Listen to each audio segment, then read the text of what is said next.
Assalamualaikum warahmatullahi wabarakatuh. Apa kabar anak-anak semua yang cantik-cantik dan yang ganteng-ganteng?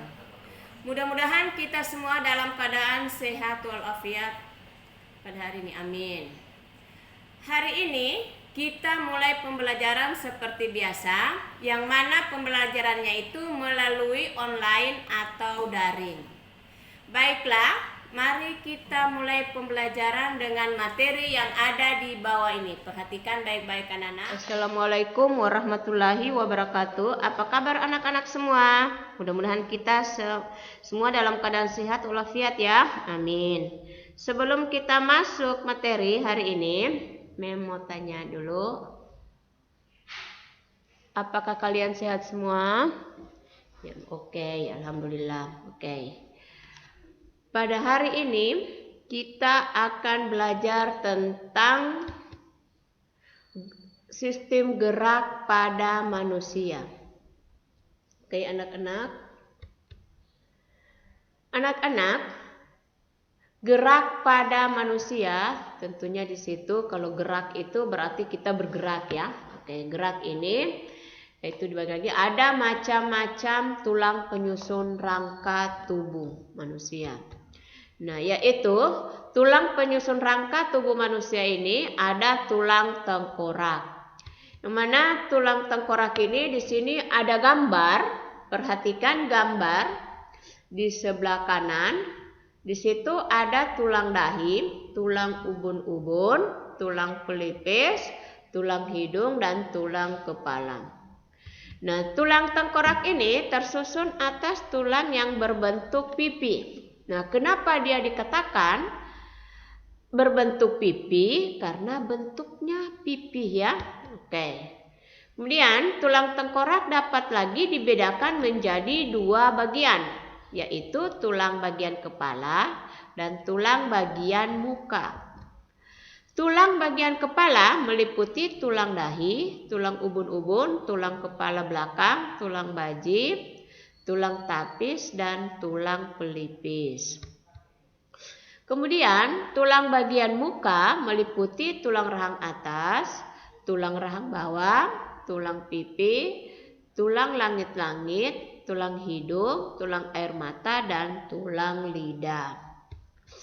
Oke, kita lanjut, yaitu tulang badan. Tulang badan ini ada gambar. Coba perhatikan gambar kalian di situ.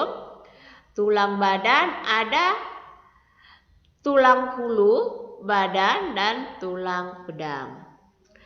Kemudian tulang badan ini meliputi tulang belakang, tulang dada, tulang rusuk, tulang gelang bahu dan tulang gelang panggul. Perhatikan ya. Kemudian tulang rusuk membentuk rongga dada sebagai tempat jantung dan paru-paru. Kemudian tulang bahu. Tulang bahu ini terdiri dari tulang selangka dan tulang belikat. Nah, ini adalah gelang panggul.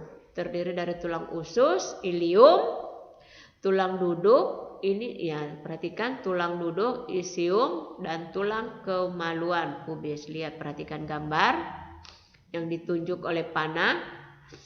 Itu tulang ilium, tulang usus, isium, tulang duduk dan tulang kemaluan ya pubis. Perhatikan baik-baik anak-anak ya. Oke, kemudian kita lanjut tulang anggota badan. Tulang anggota badan ini terdiri dari tulang lengan dan tulang tungkai. Kemudian tulang tungkai menyangga tubuh untuk berdiri dan memungkinkan kita bergerak secara bebas. Kemudian tulang anggota gerak atas ini meliputi tulang lengan atas atau humerus, tulang hasta atau ulna, tulang pengumpil atau radius, tulang pangkal tangan atau karpus, tulang telapak tangan metakarpus. Sedangkan jari tangan adalah falam ya. Oke, kita lanjut lagi anak-anak.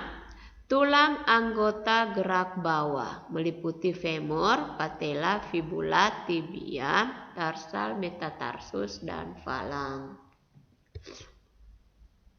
Oke, kemudian kita lanjut yaitu tentang bentuk tulang. Berdasarkan bentuknya, tulang ini dapat dibedakan menjadi 3 macam.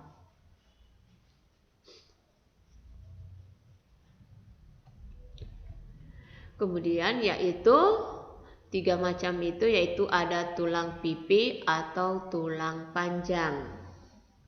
Tulang pipi atau tulang panjang bentuknya tulang pipa atau tulang panjang bentuknya seperti pipa sehingga dia dikatakan tulang pipa atau tulang panjang.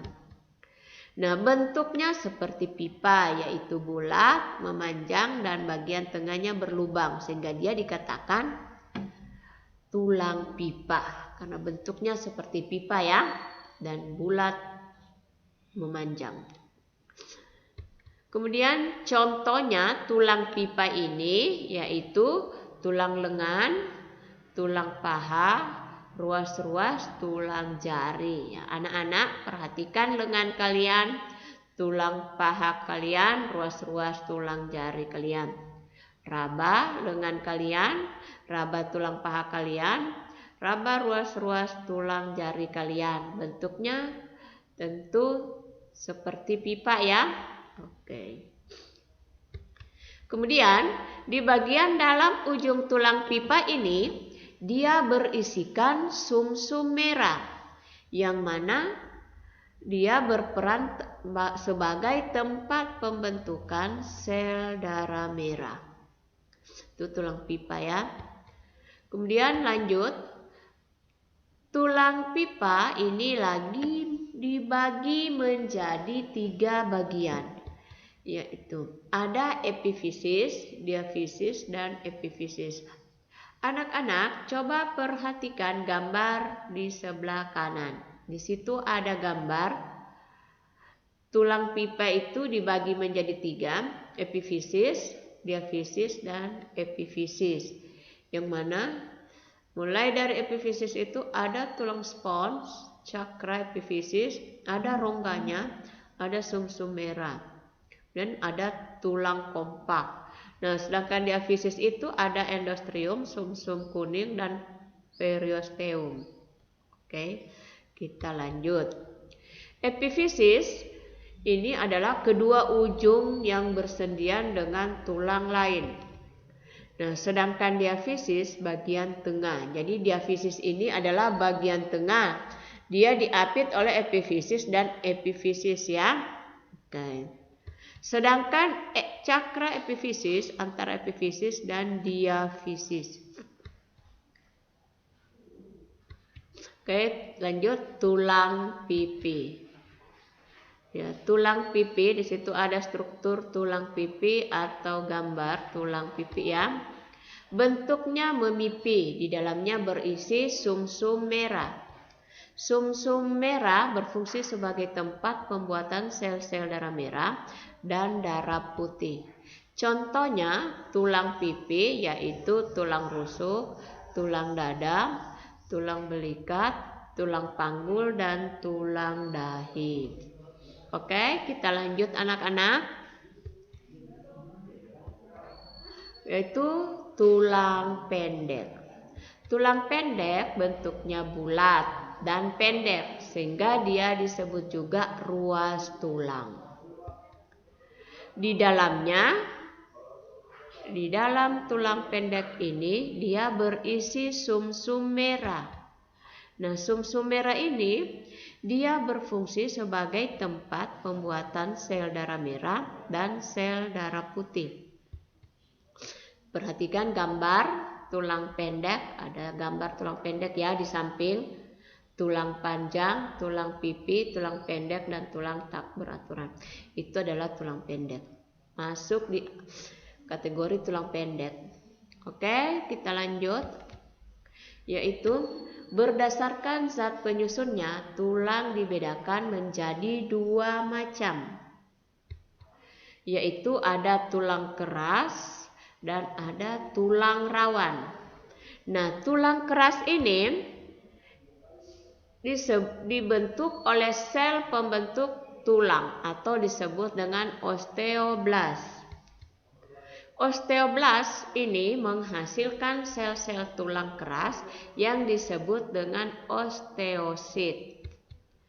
Nah, osteoblast juga mensekresikan zat-zat interseluler yang tersusun dari serabut kolagen yang akan membentuk matriks, kemudian tempat garam-garam kalsium ditumpuk, ya. Nah, kemudian zat kapur. Zat kapur itu dalam bentuk kalsium karbonat dan kalsium fosfat. Oke, kita lanjut. Osteoklas adalah sel berinti banyak dan berukuran besar yang bersifat mengikis tulang. Oke, kita lanjut. Anak-anak perhatikan gambar di situ ada penampang melintang. Membujur tulang pipa ya. Oke.